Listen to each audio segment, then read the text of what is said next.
Welcome back. Stakeholders have warned that Nigeria's ongoing economic reforms will remain fragile unless the federal government tackles widening inequality, strengthens fiscal transparency and improves communication around policy actions.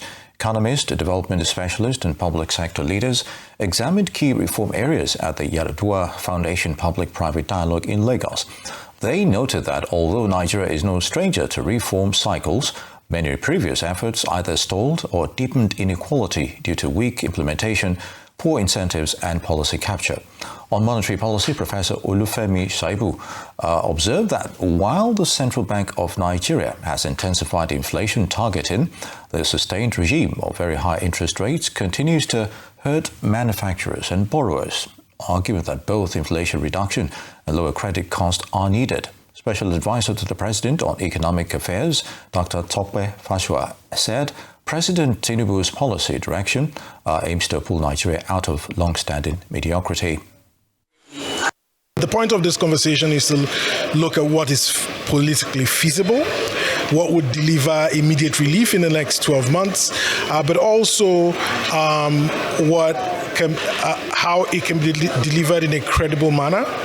So what are the channels through which these reforms can be delivered in a way that they're not only politically feasible, they're also very credible as well. You can see that monetary policy has done very well in the last 2-3 years.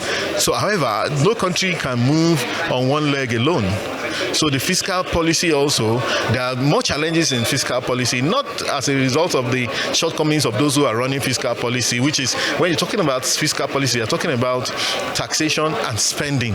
How does government get the money? Not only taxation through all the revenue drive, and how does government spend the money? The cost of credit is very high. At over 30%, businesses can't borrow. And if they can't borrow, they can't expand. If they can't borrow, they can't build the infrastructure that they need.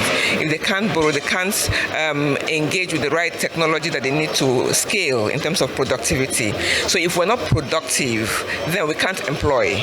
Because if businesses can expand, then they can employ more people, and we can have a bit more economic activities to help cushion the inflationary rate. When you're doing reform, sometimes, you're looking at the big indicators, big numbers, but then you're not looking at how people at the bottom are feeling the reforms you're delivering. So the dialogue was meant to deepen that conversation around reforms, deepen around inclusiveness, and that's what the whole idea was about. The government has some level of accountability to uphold.